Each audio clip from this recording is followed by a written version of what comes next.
कहानी को पूरा समझने के लिए कहानी के पिछले सभी भागों को ज़रूर देखें। उसका लिंक मैं आपको डिस्क्रिप्शन बॉक्स में दे दूँगी और साथ में कमेंट बॉक्स में पिन भी कर दूँगी, तो आप लोग वहां से भी जाकर देख सकते हैं।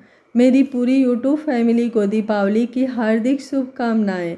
माँ लक्ष्मी और गणेश भगवान की कृपा आप सभी लोगों पर बनी रहे। आपका घर धन धान्य और वैभव से संपूर्ण रहे और आप सभी लोगों का स्वास्थ्य अच्छा रहे। माँ लक्ष्मी आप सभी लोगों पर अपनी कृपा बनाए रखे। बहुत लोगों का कमेंट आ रहा है कि प्रांश और पंखुड़ी को ज़्यादा नहीं दिखाया जा रहा है, उन्हें साइड में किया जा रहा है और मेन रोल में आश्रय और पंक्ति को। तो मैं यहाँ पर बता दूँ, आश्रय और पंक्ति के बीच सब कुछ ठीक हो रहा है, इसलिए थोड़ी देर उनको देखना बनता है।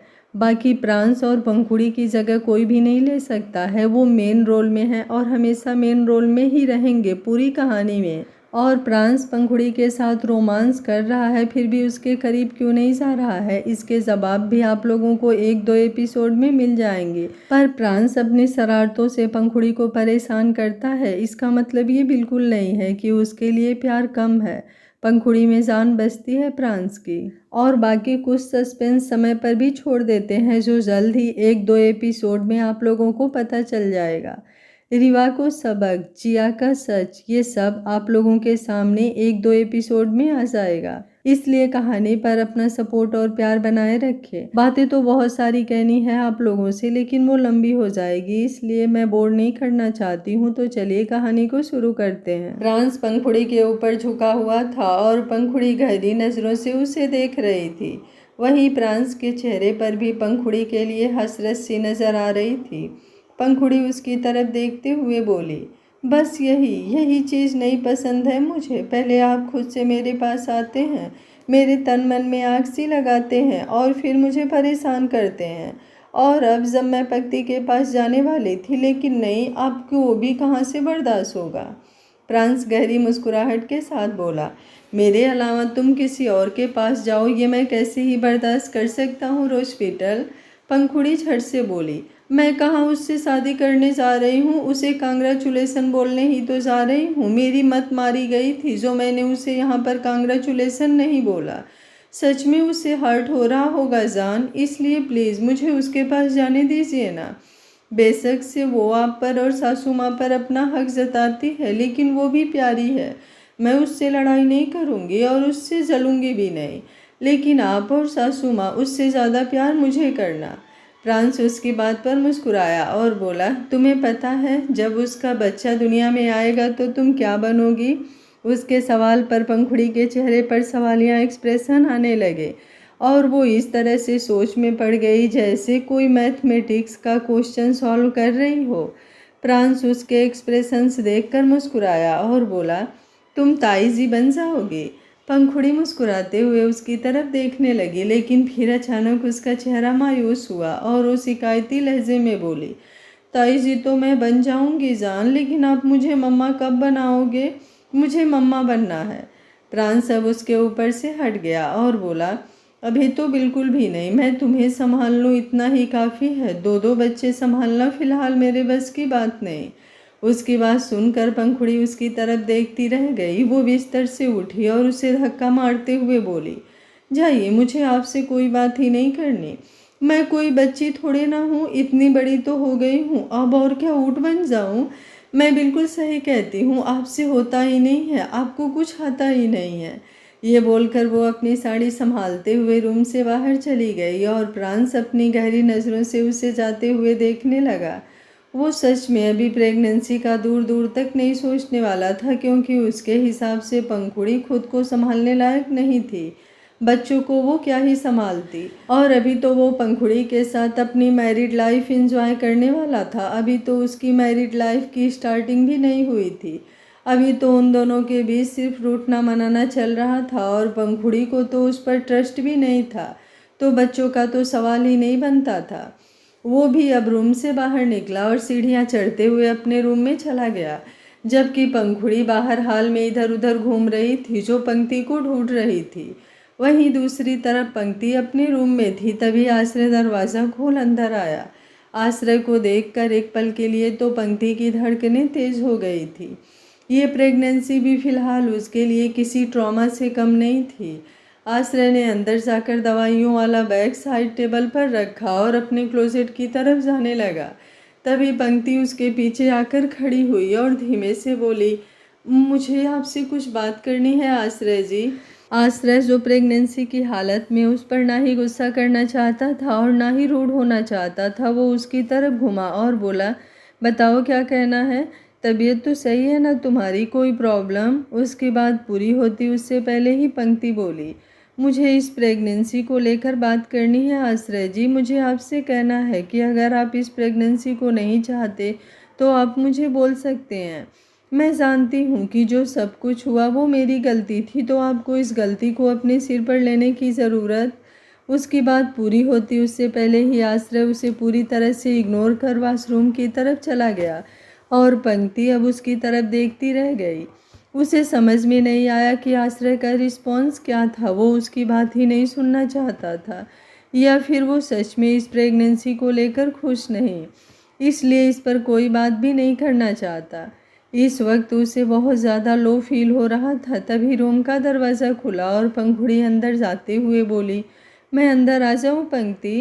पंक्ति ने जैसे ही उसकी तरफ देखा उसने तुरंत अपने आंसुओं को साफ किया और मुस्कुराते हुए बोली, आप यहाँ पर पंखुड़ी भाभी, आइए ना, अंदर आइए। ये बोलते हुए वो खुद आगे बढ़ते हुए पंखुड़ी के पास आई। पंखुड़ी भी अंदर आई और उसकी तरफ देखते हुए बोली, आई एम सॉरी। पंक्ति जल्दी से बोली, क्यों भाभी, आप मुझे सॉरी क्यों बोल रही हैं? प्लीज़ आप मुझसे सॉरी मत कहिए। पंखुड़ी मासूमियत से बोली, गलती है मेरी पंक्ति, इसलिए सॉरी तो बोलना पड़ेगा ना। तुम प्रेग्नेंट हो, ये तुम्हारे लिए कितनी खुशी की बात है, और ऊपर से मैंने वो सब कुछ बोल दिया जो मुझे नहीं बोलना चाहिए था। पर मैं क्या करूं, मुझे जान पर बहुत गुस्सा आता है। जैसे तुम प्रेग्नेंट हुई हो, मुझे भी वैसे ही प्रेग्नेंट होना है, पर वो मुझे प्रेग्नेंट करते ही नहीं। उसकी बातें सुनते हुए पंक्ति का चेहरा शर्म से लाल हो रहा था। उसे समझ नहीं आ रहा था कि वो पंखुड़ी को क्या कहे, लेकिन उसके दिमाग में फ्रांस की कही हुई बातें घूम रही थी। पंखुड़ी थोड़ी सी बेवकूफ़ और थोड़ा बच्चों वाली हरकतें करती है, इसलिए वो मुस्कुराते हुए बोली, इट्स ओके भाभी, बहुत जल्दी ही आपके और जेठ जे के बीच सब कुछ ठीक हो जाएगा। देखना, आप भी बहुत जल्द ही प्रेग्नेंट हो जाओगी, और क्या पता कुछ ही दिनों में आप भी प्रेग्नेंट हो जाओ, तो हम दोनों के बेबी भी एक साथ इस दुनिया में आए। पंखुड़ी मुंह बनाते हुए बोली, प्रेग्नेंट तो तब होगी ना जब वो कुछ करेंगे, तुम नहीं जानती पंक्ति, वो बहुत बुरे हैं। आश्रय भाई बिल्कुल ठीक है, वो तुमसे प्यार भी करते हैं। सासू माँ ने 3 बच्चे पैदा किए तो अच्छे निकले, लेकिन ये वाला खट्टा नींबू तो सच में बहुत खट्टा है। कभी कभी तो मन करता है मैं इनको अच्छे से निचोड़ कर रख दूं। तभी पीछे से प्रांस की आवाज़ आई, किसे निचोड़ने का मन करता है तुम्हारा रोज पीटल? उसकी बात सुनकर पंखुड़ी के होश उड़ गए। उसकी आंखें बड़ी हो गई थी। वो तुरंत प्रांस की तरफ घूमी और बोली, मेरा मेरा मन नहीं करता है जान, इस पक्ति का मन करता है। ये कहती है कि इसे नींबू पानी पीना है। वो प्रेगनेंसी में खट्टा खट्टा पीने का मन करता है ना, तो ये बोल रही थी कि इसका मन करता है ये गिलास में 3-4 नींबू निचोड़ कर पी जाए। अब आप ही बताओ, इतना ज़्यादा खट्टा पानी पीना अच्छा होता है क्या? इसलिए मैं इसे समझा रही थी। उसकी बात सुनकर फ्रांस ने पंक्ति की तरफ देखा। उसके चेहरे पर सवालिया एक्सप्रेशंस थे, जैसे पूछ रहा हो कि क्या सच में ऐसी ही बात है। पंक्ति के चेहरे पर दबी दबी मुस्कुराहट थी जो फ्रांस को बहुत कुछ बता रही थी। ठीक है भाभी, अब मैं ऐसा ही करूँगी। पंखुड़ी मुस्कुराते हुए बोली, गुड गर्ल। फ्रांस पंखुड़ी की तरफ देखते हुए बोला, पंक्ति तो गुड गर्ल है, तुम गुड गर्ल कब बनोगी? अब यहाँ पर खड़ी पंक्ति से बातें करती रहोगी या फिर किचन में जाकर मॉम की थोड़ी हेल्प करोगी? जाओ, जाकर डिनर बनाने में उनकी हेल्प करो। पंखुड़ी मासूमियत से बोली, लेकिन मुझे कुछ नहीं बनाना आता। मेरा मतलब है मुझे बनाना तो आता है जान, लेकिन वो सुबह मेरे हाथ पर चोट लग गई थी तो मेरा हाथ थोड़ा सा दर्द कर रहा है।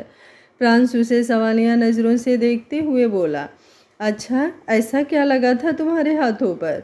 पंखुड़ी झट से बोली, वो थोड़ा सा तकिया लग गया था। फ्रांस को उसके जवाब पर हंसी आ रही थी। तकिए से भी उसके हाथ को चोट लग सकती है। उसकी रोज पीटल तो सच में बड़ी ही नाजुक निकली। पंखुड़ी मुंह बनाते हुए बोली, लेकिन आप कहते हैं तो मैं जाकर सासू माँ की हेल्प करती हूँ। वैसे भी आपको मेरी कहाँ फ़िक्र है। बेशक से मेरे हाथ में थोड़ा सा दर्द हो रहा है, लेकिन इतना तो मैं कर ही सकती हूँ। ये बोलते हुए वो वहाँ से जाने लगी। पंक्ति मुस्कुराते हुए प्रांस और पंखुड़ी को देख रही थी। बेशक से उन दोनों के बीच नोक-झोंक होती थी, लेकिन ये नोक-झोंक भी बड़ी प्यारी थी। वहीं प्रांस ने अब तुरंत पंखुड़ी को अपनी गोद में उठाया और फिर उसके चेहरे की तरफ देखते हुए बोला, ऐसे कैसे? अब तुम किचन में जाकर काम करोगी रोज पीटल? तुम्हारा हाथ दर्द हो रहा है ना? तो चलो मैं तुम्हारे हाथ पर थोड़ी सी मरहम लगा दूँ, तुम्हें बहुत आराम मिलेगा। उसकी बात सुनकर पंखुड़ी झट से बोली, नहीं, इतनी भी ज़्यादा नहीं लगी है, मरहम की ज़रूरत नहीं है मुझे। ये बोलते हुए वो चुप हो गई। प्रांस उसे लेकर ऊपर अपने रूम में जा रहा था, जबकि अब तक तो वो परीक्षा के रूम में रह रही थी। बस कभी कभी अपने और प्रांस के रूम में जाती थी, और जब भी जाती थी प्रांस से डर डर कर जाती थी। लेकिन आज तो प्रांस खुद उसे अपने रूम में लेकर जा रहा था। वहीं दूसरी तरफ पंक्ति ने अब दरवाज़ा बंद किया और अंदर की तरफ घूमी तो सामने ही उसे आश्रय नजर आया। आश्रय को देखते हुए एक बार फिर से उसके चेहरे पर थोड़ी नर्वसनेस झलकने लगी, लेकिन अब उसकी आश्रय से कुछ कहने की हिम्मत नहीं हो रही थी, इसलिए वो भी चुपचाप क्लोसेट की तरफ गई और अपने कपड़े लेकर वॉशरूम में चली गई। वहीं दूसरी तरफ प्रांस पंखुड़ी को लेकर अपने रूम में आया और उसने पंखुड़ी को सीधा बिस्तर पर लिटाया। पंखुड़ी उसकी तरफ देखते हुए बोली, मैंने कहा ना, मुझे मरहम की ज़रूरत नहीं है। सासू माँ को मेरी हेल्प चाहिए तो मैं चलती हूँ, जाकर उनकी हेल्प कर। प्रांस तुरंत उसके पास बैठा और साइड टेबल को खोलकर उसमें से बाम की डिब्बी निकालते हुए बोला, ऐसे कैसे? तुम्हें मरहम की ज़रूरत नहीं है। अगर सच में तुम्हारे हाथ पर तकिया लगा है और बहुत ज़ोर से लगा है तो हो सकता है अंदरूनी चोटें आई हो, कुछ भी हो सकता है रोज पीटर। ऐसे में मरहम तो लगाना पड़ेगा ना। पंखुड़ी मुंह बनाते हुए बोली, लेकिन मुझे नहीं लगवाना आपसे मरहम। मुझे पता है आप मरहम लगाने के बहाने क्या करोगे, मेरे पास आओगे, मुझे ऐसे वैसे टच करोगे, पहले मेरे दिल के तार हिलाओगे और फिर एकदम से तार उखाड़ कर चले जाओगे। इससे अच्छा है कि मैं आपसे दूर ही रहूं। ये बोलते हुए उसने अपना नाक सिकोड़ लिया। प्रांस तुरंत बोला, तुम तो सच में नाराज़ हो गई मुझसे रोज पीटल। माना मैं तुम्हें परेशान करता हूँ, लेकिन इसका मतलब ये तो नहीं कि मैं तुम्हारे साथ रोमांस बिल्कुल नहीं करूँगा।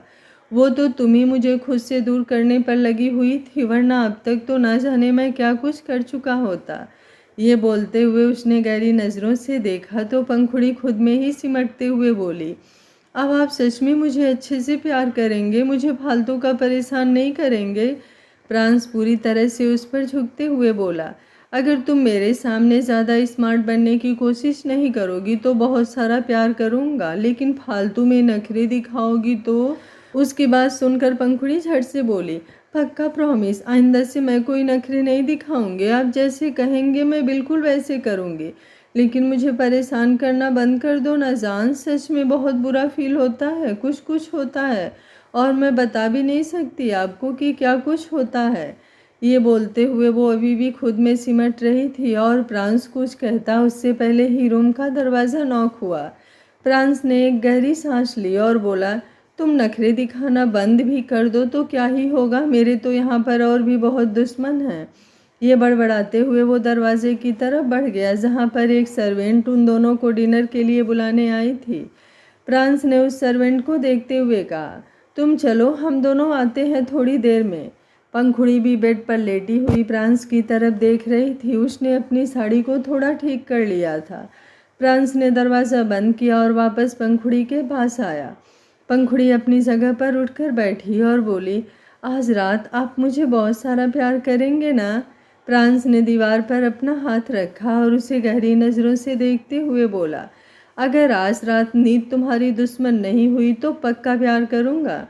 पंखुड़ी ने झट से पलटकर उसकी तरफ देखा और बोली, पक्का? प्रांस ने भी बड़ी इंटेंस वॉइस के साथ कहा, पक्का।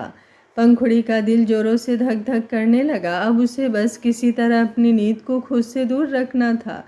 प्रांस ने हल्की सी अंगड़ाई ली और फिर क्लोसेट की तरफ बढ़ते हुए बोला, नीचे डिनर के लिए बाद में जाना, पहले मेरे लिए टी शर्ट और लोअर निकालो।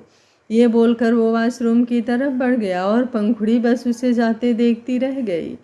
प्रांस और पंखुड़ी दोनों सीढ़ियां उतरते हुए नीचे आए। नीचे सब लोग डाइनिंग टेबल पर उनका ही इंतजार कर रहे थे।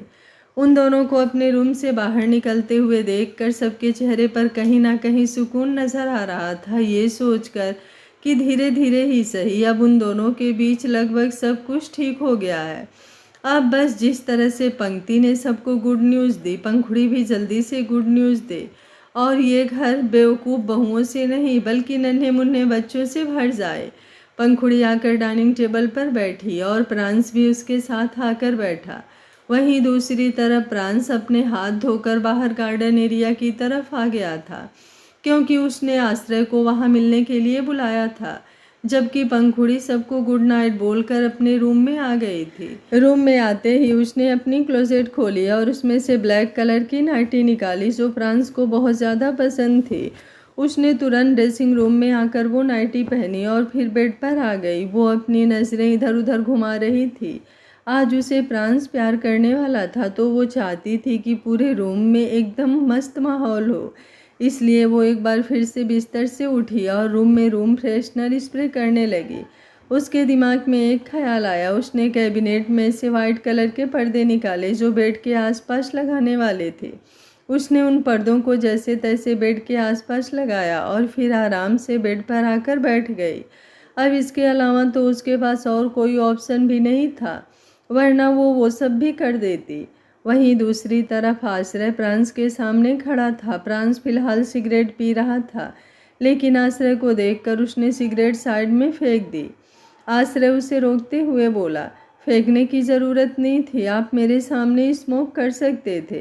प्रांस हल्का सा मुस्कुराया और बोला, हाँ अब तो तुम्हारे साथ भी कर सकता हूँ, ड्रिंक भी और स्मोक भी। उसकी बात सुनकर आश्रय ने अपनी नज़रें झुका ली।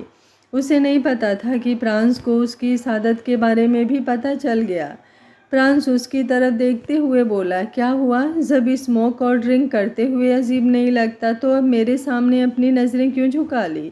बेशक कुछ भी करते हो लेकिन थोड़ा वक्त तो रुक जाते, अभी इतने भी बड़े नहीं हुए हो तुम। आश्रय ने गहरी सांस लेकर कहा, इतना सब कुछ हो गया लाइफ में, अब और क्या देखना बाकी था? प्रांस थोड़ा गुस्से से बोला, खबरदार अगर मेरे सामने उसके बारे में कुछ भी ऐसा वैसा कहा तो मुंह तोड़ दूंगा मैं तुम्हारा। आश्रय ने हैरानी से उसकी तरफ देखा और बोला, वो आपको अपनी लगती है और मैं आपको पराया, उसके लिए आप मुझसे लड़ेंगे भाई? एक वक्त था जब मैंने उसे आपके गुस्से से बचाया था, लेकिन अब लगता है आपका प्यार सिर्फ उसके लिए है और गुस्सा मेरे लिए। प्रांस ने उसके कंधे पर हाथ रखा और बोला, ऐसा कुछ भी नहीं है जैसा तुम सोच रहे हो, और अगर तुम्हें फिर भी ऐसा सोचना है तो तुम्हारी मर्जी। प्रांस राणा किसी को सफाई देने के लिए नहीं बैठा है, लेकिन अब जो मैं तुमसे कह रहा हूँ वो कान खोलकर सुनना। अगर इसके बाद भी तुमसे कोई ऐसी वैसी गलती हुई तो मैं छोड़ूंगा नहीं तुम्हें, फिर बेशक से तुम अपना पराया कुछ भी कहते रहना। ये बोलकर उसने गहरी सांस ली और आश्रय उसकी तरफ देखने लगा। प्रांस का चेहरा बिल्कुल नॉर्मल था, लेकिन आश्रय के चेहरे पर थोड़ी परेशानी झलक रही थी। उसने एक गहरी सांस ली और अंदर की तरफ चला गया। प्रांस उसे जाते हुए देख रहा था। वो भी एक गहरी सांस लेकर बोला, आई होप अब तुम्हें थोड़ी सी अक्ल आ जाए। वेल तुम्हारा तो पता नहीं, लेकिन मैं अपनी बेवकूफ़ के पास जाऊं? वैसे तो वो कुंभकर्ण से कम नहीं है, लेकिन आज तो उसे नींद नहीं आई होगी। जिस तरह से वो मेरे प्यार के लिए तड़प रही है, आई डोंट थिंक सो आज उसकी आंखें एक पल के लिए भी बंद होंगी। बोलते हुए उसके चेहरे पर इंटेंस स्माइल थी और वो अंदर की तरफ आया। सीढ़ियाँ चढ़ते हुए जब वो अपने रूम की तरफ आया और उसने दरवाज़ा खोला, अगले ही पल उसकी आंखें बड़ी हो गई। उसकी वो बीबी जो उसके प्यार के लिए बेसब्री से तड़प रही थी, ये कहने के बावजूद भी कि वो सोएगी नहीं, वो आराम से सो चुकी थी। प्रांस रूम का दरवाज़ा बंद कर अंदर की तरफ आया और आकर इधर उधर अपनी नज़रें घुमाने लगा। बेड पर लगी वो फूलों की झालर और रूम में तेजी से फैल रही खुशबू साफ बता रही थी कि पंखुड़ी ने अपनी तरफ से तैयारी तो बहुत की थी, और ऊपर से उसकी पहनी हुई नाइटी जिसमें वो हद से ज़्यादा हॉट एंड सेक्सी लग रही थी। उसे देखकर तो प्रांस को उसकी तैयारी पर भी तरस आ रहा था। वो आकर बेड पर बैठा और पंखुड़ी के चेहरे पर अपना हाथ रखकर उसके गाल को सहलाने लगा कि शायद पंखुड़ी उठ जाए।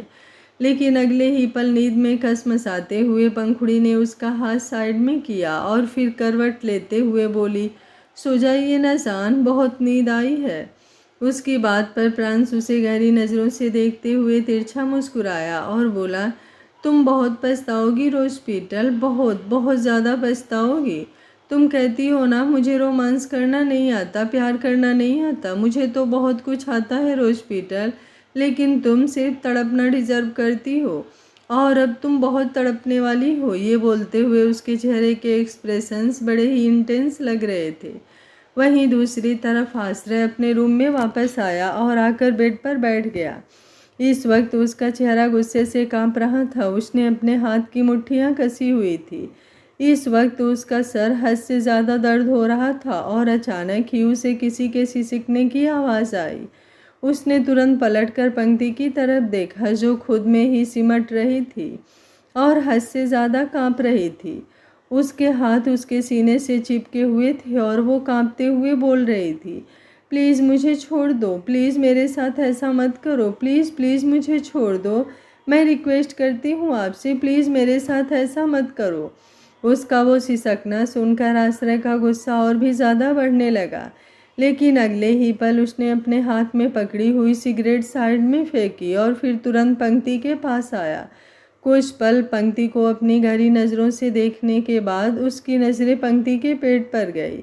उसके कानों में डॉक्टर की कही हुई बातें गूंजने लगी। आपकी वाइफ के चेहरे से पता चलता है कि वो काफ़ी ज़्यादा स्ट्रेस में रहती हैं, तो प्लीज़ आप इन सब चीज़ों का ख्याल रखें, वरना प्रेगनेंसी में मिसकैरेज होने का डर है। उन बातों को सोचते हुए आश्रय ने गुस्से से अपनी मुट्ठियां कस ली। वो आगे की तरफ आया और पंक्ति की बिल्कुल बगल में लेट गया। अगले ही पल उसने पंक्ति का हाथ पकड़कर उसे हल्का सा अपनी तरफ खींचा और उसे पूरी तरह से अपनी बाहों में समेट लिया। पंक्ति डर से कांप रही थी, लेकिन जैसे ही वो आश्रय के सीने से लगी उसका कांपना थोड़ा सा कम हो गया और धीरे धीरे उसकी सिसकने की आवाज़ भी बंद होने लगी। आश्रय ने उसे पूरे तरह से अपने सीने से लगाया हुआ था और वो हल्का सा झुककर उसके चेहरे की तरफ देख रहा था। पंक्ति का चेहरा हद से ज़्यादा बेचैन लग रहा था, लेकिन धीरे धीरे अब उसके चेहरे पर सुकून उतरने लगा।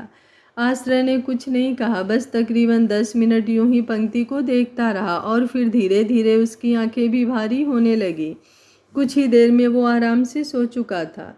सुबह का वक्त, परीक्षा ड्रेसिंग के सामने खड़ी थी। तभी तनिष्क उसके पीछे आकर खड़ा हुआ और उसने परीक्षा को पूरी तरह से अपनी बाहों में भर लिया। परीक्षा उसके लबों को अपनी गर्दन पर महसूस कर रही थी। वो उसकी तरफ घूमी और बोली, आज आश्रय भाई और पंक्ति भाभी का रिसेप्शन है, हमें रात को वहाँ पर जाना है। तनिष्क मुस्कुराते हुए बोला, और वहाँ से फ्री होने के बाद डायरेक्ट हनीमून पर, जो कि तुमने कब से टाल रखा है। परीक्षा का चेहरा शर्म से लाल होने लगा। वो मुस्कुराते हुए बोली, बात की बाद में देखेंगे। तनिष्क झट से बोला, बिल्कुल भी नहीं, मैं तो तुम्हें आज ही हनीमून पर लेकर जाने वाला हूँ।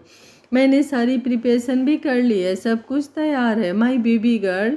बस बहुत जल्द ही हम दोनों अपना क्वालिटी टाइम स्पेंड करेंगे, जहाँ सिर्फ तुम और मैं और हमारा बहुत सारा प्यार। ये बोलते हुए वो एक बार फिर से उसकी गर्दन पर झुका और उसे किस करने लगा। परीक्षा को गुदगुदी सी महसूस होने लगी थी। तनिष्क अपनी उंगलियां उसके पेट पर भी चला रहा था।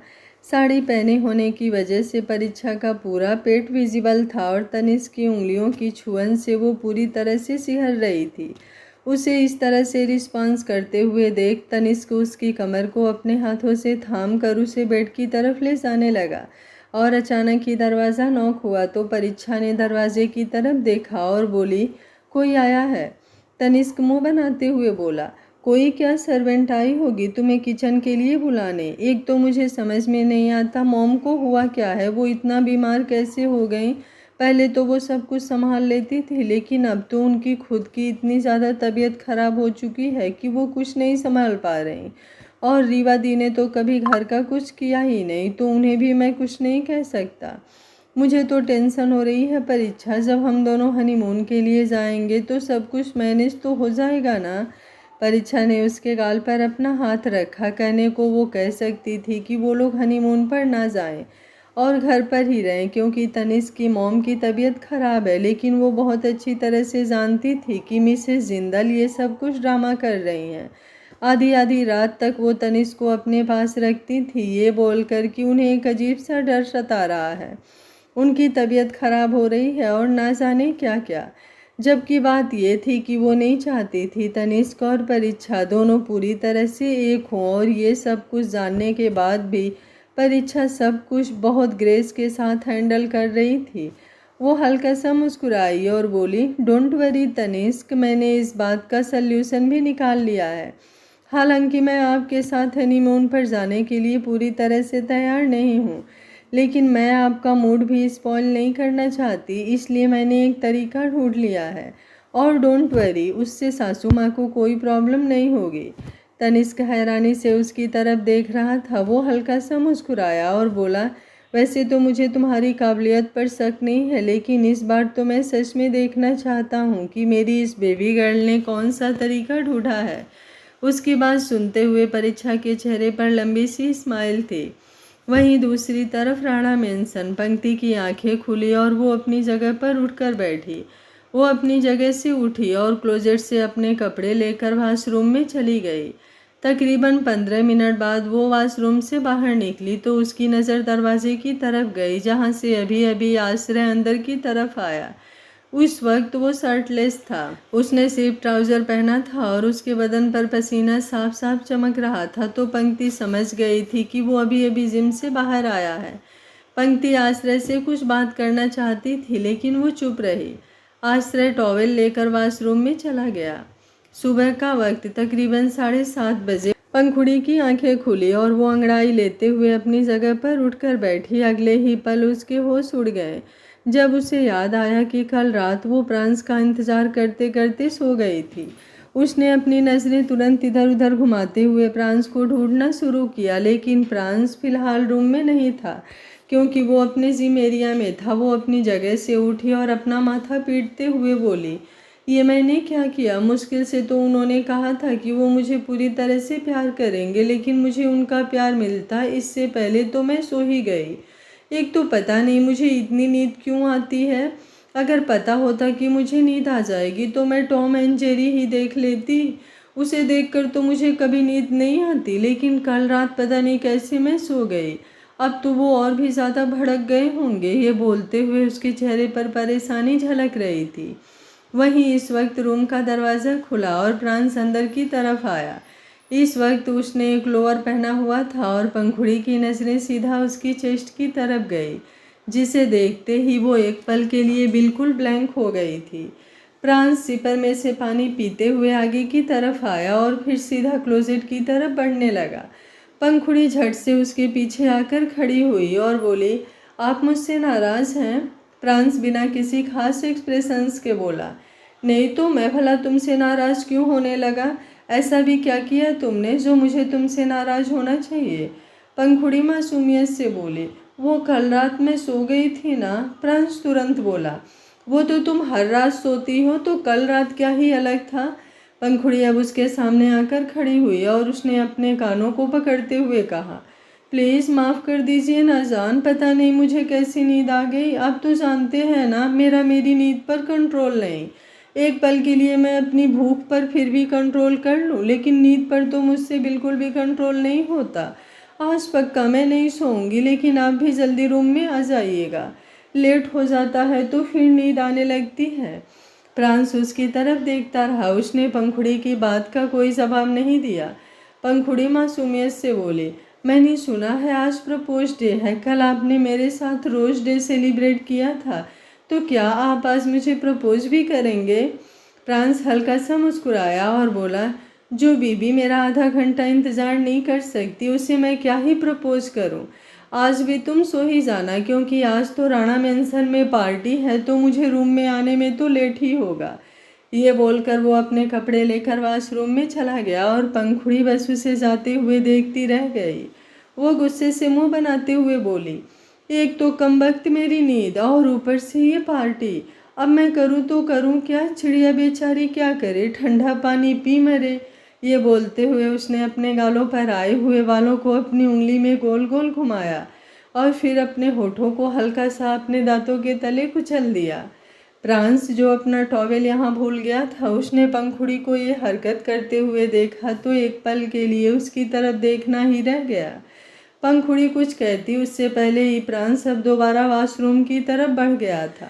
वहीं दूसरी तरफ आश्रय का रूम। आश्रय वॉशरूम से बाहर निकला और सीधा ड्रेसिंग की तरफ जाने लगा। तभी पंक्ति उसके पीछे पीछे आई और उसके सामने खड़ी होकर बोली, क्या मैं कॉलेज नहीं जा सकती? आश्रय एक गहरी सांस लेकर बोला, खुद को संभाल तो सकती नहीं हो तुम, कॉलेज जाकर भी क्या करोगी? पहले तो सिर्फ तुम अकेली थी, लेकिन अब तो हमारा बच्चा है तुम्हारे साथ। जब तुम खुद को सेफ नहीं रख सकती तो इस बच्चे की मैं तुमसे क्या ही उम्मीद करूं पंक्ति। उसकी बात सुनकर पंक्ति उसकी तरफ देखती ही रह गई। आश्रय को क्या, उसे खुद पर यकीन नहीं था कि वो अपने आप को सेफ रख सकती है। उसके अंदर लोगों से लड़ने की हिम्मत तो थी ही नहीं। अगर कोई प्रॉब्लम भी आए तो उसे बस रोना आता था, ना ही खुद के लिए लड़ना और ना ही किसी के खिलाफ बोलना। पंक्ति रोते हुए बोली, इसका मतलब मेरी स्टडी कभी कंप्लीट नहीं होगी, बट इट्स ओके, मैं घर पर रहकर ही खुश हूँ। पर आप प्यार से तो कह दीजिए ना आश्रय जी, हर बात गुस्से से कहनी ज़रूरी तो नहीं होती। माना मेरी गलतियाँ हैं, लेकिन इतनी नफरत तो डिज़र्व नहीं करती ना मैं, या फिर मुझे आपका प्यार कभी मिलेगा ही नहीं। उसकी बात पर आश्रय ने कुछ पल उसे देखा, लेकिन कोई जवाब नहीं दिया। वो चुपचाप क्लोजेट की तरफ चला गया, जहाँ से उसे अपने लिए टाई बेल्ट वगैरह निकालना था। पंक्ति ने उसके जवाब का इंतज़ार किया, लेकिन जब उसे आश्रय की तरफ से कोई जवाब नहीं मिला तो वो चुपचाप अपने कपड़े लेकर वॉशरूम में चली गई। कुछ देर बाद वो आईने के सामने खड़ी अपना जूड़ा बना रही थी, क्योंकि उसे खुले बालों में बहुत अजीब सा लगने लगा था और घर पर ही रहना था, तो वो कोई हेयर स्टाइल छोड़कर अपने बालों को बस क्लचर लगा रही थी। तभी अचानक से ही आश्रय बोला, कॉलेज के हिसाब से तैयार हो जाना, ऑफिस जाते हुए तुम्हें कॉलेज छोड़ दूंगा और फिर ले भी आऊँगा। शाम को भी घर जल्दी आना है, आज रिसेप्शन पार्टी है हम दोनों की। उसकी बात सुनकर पंक्ति हैरानी से उसकी तरफ देखने लगी, क्योंकि अभी अभी तो आश्रय ने मना किया था कि वो उसे कॉलेज नहीं जाने देगा, क्योंकि वो अपने बच्चे का और अपना ख्याल नहीं रख सकती। तो फिर अब अचानक से क्यों? लेकिन उसके चेहरे पर हल्की सी मुस्कुराहट भी थी कि वो अपनी स्टडी कंप्लीट कर पाएगी, जो कि उसका ख्वाब था। लेकिन रिवा की वजह से वो कभी अपनी पढ़ाई पर ध्यान दे ही नहीं पाई। वो मुस्कुराते हुए बोली, थैंक यू सो मच आश्रय जी, आप सोच नहीं सकते मुझे कितनी खुशी हो रही है, और मैं वादा करती हूँ आपसे, मैं अपना और हमारे बच्चे का पूरा ख्याल रखूँगी। ये बोलते हुए उसने अपने पेट पर अपना हाथ रखा हुआ था। अचानक ही आश्रय अब उसके बिल्कुल करीब आया और अगले ही पल उसके पेट की तरफ झुक गया। पंक्ति का दिल जोरों से धक धक करने लगा। उसका हाथ उसके पेट पर थोड़ा कस गया था, लेकिन आश्रय ने उसका हाथ हल्का सा हटाया और फिर खुद अपने होठ उसके पेट पर रख दिए। तो पंक्ति को एक पल के लिए अपनी हार्ट बीट स्किप होती हुई सी महसूस हुई। उसे तो यकीन नहीं हो रहा था कि आश्रय ने उसे इस तरह से किस किया है। उसकी सांसें इस वक्त बेहद गहरी चल रही थी। वहीं उसके पेट पर प्यार से किस करने के बाद आश्रय अब ऊपर की तरफ उठा और उसे देखते हुए बोला, तुमसे जितना होगा खुद को संभालना, बाकी तो मैं हूँ ही तुम्हें और हमारे बच्चे को प्रोटेक्ट करने के लिए। उसकी बात सुनकर पंक्ति बस उसकी तरफ देखती रह गई। आश्रय की ये बात उसे कितना सुकून महसूस करवा रही थी वो बता भी नहीं सकती थी। वो झट से आश्रय के सीने से लग गई। एक पल के लिए आश्रय बिल्कुल फ्रीज हो गया। उसने पंक्ति की तरफ से ये हरकत एक्सपेक्ट नहीं की थी। पंक्ति ने अपने दोनों हाथ आश्रय की पीठ पर लपेट दिए और बोली, मुझे बहुत बहुत अच्छा लग रहा है आश्रय जी, पता नहीं एक अजीब सी खुशी महसूस हो रही है। मुझे लग रहा था कि आप ये बेबी नहीं चाहते, आपको गुस्सा आ रहा होगा मुझ पर कि कैसी बीबी आपके पल्ले पड़ गई। वो खुद तो आपकी ज़िंदगी में ज़बरदस्ती आई थी, साथ ही इस बच्चे को भी ले आई, लेकिन यकीन मानिए आश्रय जी, मैंने जानबूझकर कुछ भी नहीं किया है। हाँ, मैं प्यार करती हूँ आपसे, लेकिन आपको अपने जाल में फंसाना, आपको मजबूर करना, ये सब मैं सोच भी नहीं सकती। और मुझे समझ में भी नहीं आ रहा कि कैसे मैं आपको अपनी इनोसेंस का प्रूफ दूं। लेकिन अगर महसूस कर सके तो कीजिएगा कि आपकी ये मिस इनोसेंट, मिस क्लेवर बिल्कुल भी नहीं है सच में। उसकी बातें सुनते हुए आश्रय की धड़कनें तेजी से बढ़ी हुई थी और अब उसने अपना हाथ पंक्ति की पीठ पर रख दिया था। उसने जरा सा पंक्ति को खुद से दूर किया और फिर उसके चेहरे को अपने हाथों में थामते हुए उसके माथे पर अपने होठ रख दिए। पंक्ति एक बार फिर से बिल्कुल सुन्न सी रह गई थी। आज तो आश्रय जैसे उसे झटके पर झटके दिए जा रहा था। ये किस तो उसकी उम्मीदों से भी परे था। उसने तुरंत अपनी कलाई पर चिकोटी काट ली, ये फील करने के लिए कि कहीं वो कोई ख्वाब तो नहीं देख रही।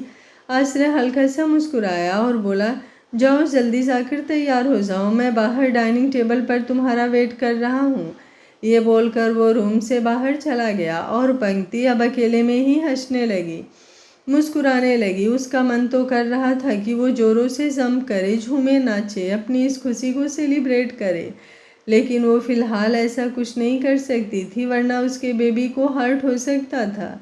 लेकिन वो आईने की तरफ घूमी और फिर मुस्कुराते हुए खुद को देखने लगी। वो खुद को देखते हुए बोली, क्या आश्रय जी को मेरी बातों पर यकीन हो रहा होगा? क्या वो मुझे समझने की कोशिश करेंगे? क्या वो इस बेबी को प्यार करेंगे? और क्या वो कभी मुझसे भी प्यार करेंगे? मुझे भी प्यार मिलेगा क्या? इस बार अगर आश्रय जी ने मुझ पर यकीन किया ना, तो कसम से उनका यकीन किसी भी कीमत पर नहीं तोड़ूंगी। फिर बेशक से रीवा दीदी कुछ भी कहे, मैं उनकी कोई बात नहीं मानूंगी।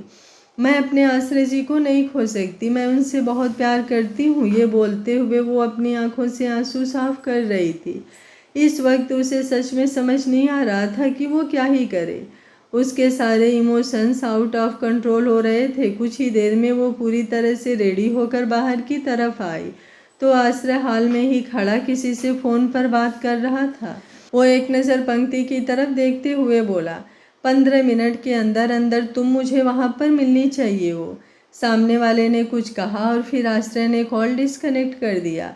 प्रांस और पंखुड़ी भी सीढ़ियाँ उतरते हुए नीचे की तरफ आए। पंखुड़ी प्रांस को प्यार से देख रही थी और प्रांस के चेहरे पर हल्का एटीट्यूड झलक रहा था।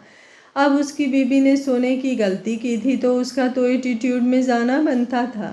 पंखुड़ी मुंह बनाते हुए बोली, एक तो ये खट्टा नींबू इतना एटीट्यूड दिखाते हैं और ऊपर से मैं गलतियों का पुतला, जाऊँ भी तो जाऊँ कहाँ? ये बोलते हुए वो जाकर प्रांस के साथ डाइनिंग टेबल पर बैठी। सृष्टि ने मुस्कुराते हुए पंक्ति की तरफ देखा और बोली, तुम वहाँ क्यों खड़ी हो पंक्ति बेटा, आओ ना, मैंने तुम्हारे लिए स्पेशल ब्रेकफास्ट बनाया है। और आश्रय ने बताया कि तुम आज कॉलेज भी जा रही हो, तो मैंने कॉलेज में खाने के लिए भी तुम्हारा टिफ़िन पैक कर दिया है। कैंटीन से कुछ मत खाना, वहाँ इतना हाइजीन नहीं होता और ना ही कुछ हेल्दी मिलता है। पंक्ति ने अपना चेहरा हाँ में हिलाया। पंखुड़ी कुछ सोचते हुए बोली, सासू माँ मेरा टिफ़िन भी पैक कर दो। सृष्टि ने हैरानी से उसकी तरफ देखा और बोली। पंक्ति ने अपना चेहरा हाँ में हिलाया। पंखुड़ी कुछ सोचते हुए बोली, सासू माँ मेरा टिफ़िन भी पैक कर दो ना। सृष्टि ने हैरानी से उसकी तरफ देखा और बोली, लेकिन तुम्हें कहाँ जाना है पंखुड़ी बेटा, तुम तो घर पर ही रहने वाली हो ना, कहीं तुमने भी तो कॉलेज या ऑफिस ज्वाइन नहीं कर लिया? पंखुड़ी झट से बोली, नहीं सासू माँ, टिफ़िन का जिक्र सुनकर टिफ़िन में खाना खाने का मन कर रहा है, बस इसलिए। आप अच्छा सा टिफ़िन पैक करना, मैं आराम से बाहर गार्डन में बैठकर खाऊंगी।